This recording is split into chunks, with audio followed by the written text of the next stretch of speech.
ajaran yang terdapat di dalam kitab tersebut disampaikan kepada umat manusia sebagai pedoman hidup agar dapat meraih kebahagiaan di dunia dan akhirat. Diturunkannya kitab-kitab Allah ini merupakan anugerah bagi manusia. Manusia dikaruniai akal dan pikiran sehingga dapat mengkaji ilmu pengetahuan yang ada di dalamnya. Kitab-kitab Allah ini dapat memberi jalan keluar terhadap setiap masalah dan kesulitan yang dihadapi oleh manusia. Anak-anak sekalian, secara bahasa, kitab adalah kata yang digunakan untuk menyatakan sesuatu ditulisi di dalamnya. Sedangkan menurut syariat, kitab adalah kalam Allah yang diwahyukan kepada Rasulnya. Sedangkan iman kepada kitab Allah adalah meyakini dengan sepenuh hati bahwa kitab Allah benar-benar wahyu Allah yang diturunkan kepada Rasul oleh malaikat Jibril sebagai pedoman hidup agar bahagia dunia dan akhirat. Kewajiban beriman kepada kitab-kitab Allah. Quran Surat An-Nisa ayat 136. Bismillahirrahmanirrahim. Ya ayyuhalladzina amanu billahi wa rasulihi wal kitab alladzi nazzala ala rasulihi wal kitabil ladzi anzala min qabl wa man yakfur billahi wa malaikatihi wa kutubihi wa rusulihi wal yawmil akhir faqad dhallalan ba'ida.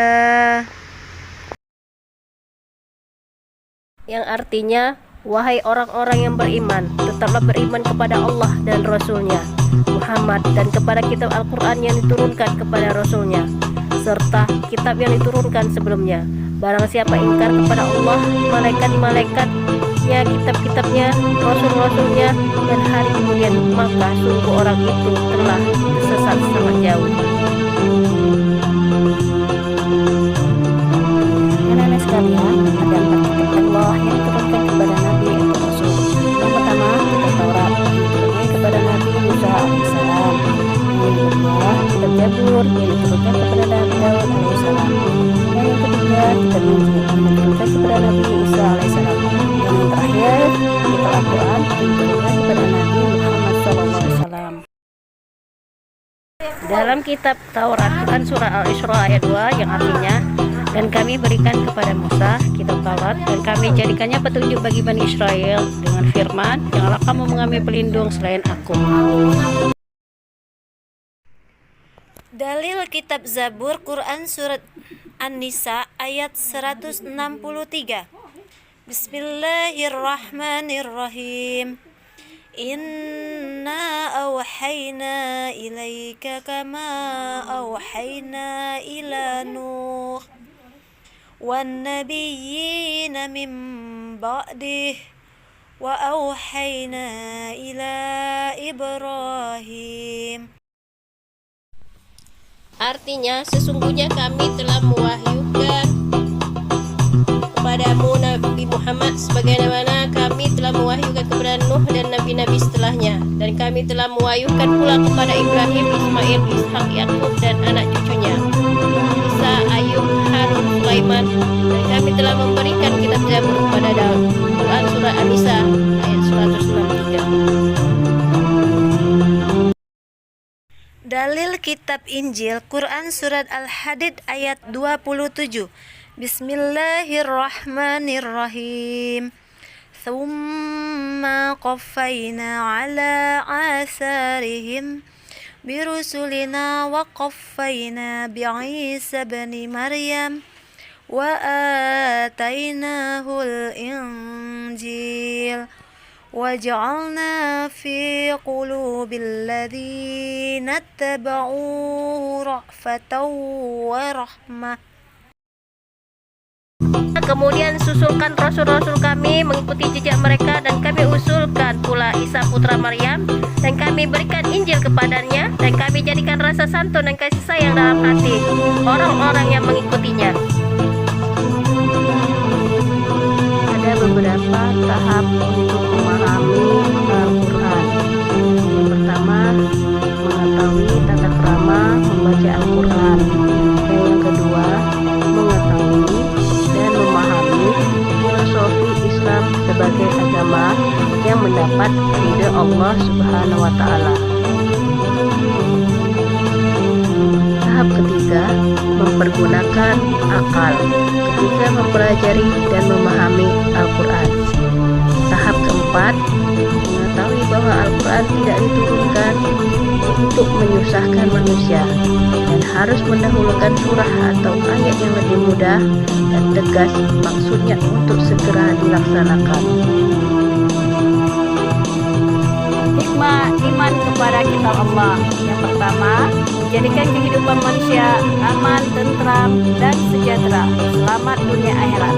Dan kedua, untuk mencegah dan mengatasi perselisihan di antara manusia. Ketiga, petunjuk dan rahmat bagi orang-orang beriman dan bertakwa. Dan keempat, membenarkan kitab-kitab suci sebelumnya. Selanjutnya, cermin perilaku iman kepada Allah SWT. Pertama, meyakini kitab Allah itu benar dari Allah. Dan yang kedua, menjadikan khusus kitab Allah sebagai pedoman. Yang ketiga, memahami isi kandungannya. Dan keempat, mengamalkan dalam kehidupan kita sehari-hari. Kaitan antara beriman kepada kitab-kitab Allah dengan perilaku sehari-hari sebagai seorang pelajar. Pertama, masuk kelas tepat waktu. Yang kedua, mengikuti pelajaran dengan baik. Yang ketiga, berpakaian sesuai tata tertib sekolah. Keempat, mendengarkan keterangan guru. 5, aktif dalam proses belajar. 6, mengerjakan tugas tepat waktu. Dan 7, sopan santun dan hormat kepada guru. Selanjutnya, kaitan antara beriman kepada kitab-kitab Allah dengan perilaku sehari-hari seorang anak dalam keluarga. Pertama, rajin membantu orang tua. Yang kedua, hormat, sopan, dan santun terhadap orang tua. Ketiga, mendengarkan dan melakukan nasihat orang tua. Dan keempat, menyenangkan orang tua. Kaitan antara beriman kepada kitab-kitab Allah Subhanahu wa Ta'ala dengan perilaku sehari-hari sebagai seorang hamba Allah Subhanahu wa Ta'ala, yaitu pertama, melakukan sholat 5 waktu tepat waktu. Yang kedua, gemar membaca Al-Quran. Dan yang ketiga, rajin mengikuti kajian Islam. Selanjutnya, kalian analisis tayangan video tersebut. Silakan Viviani untuk mempresentasikan hasil analisis tayangan video tadi. Saya menyaksikan video tadi, adapun yang dapat saya analisis yaitu bahwa kitab-kitab yang wajib diimani itu ada 4. Yang pertama, Taurat diturunkan kepada Nabi Musa alaihissalam. Kedua, Zabur diturunkan kepada Nabi Daud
Adapun kesimpulan materi kita hari ini yaitu kitab Allah adalah sebuah pedoman hidup bagi manusia. Oleh karena itu, umat manusia wajib mengimani dan yakin terhadap ajarannya, seperti di dalam Quran Surah An-Nisa 136. Dan adapun hikmah yang kita ambil dari iman kepada kitab Allah, diantaranya kita mau mempelajari dengan sungguh-sungguh petunjuk yang ada di dalam kitab suci dan berusaha untuk mengamalkannya. Demikianlah materi kita hari ini. Semoga bermanfaat bagi kalian. Sampai jumpa dengan materi selanjutnya. Wassalamualaikum warahmatullahi wabarakatuh.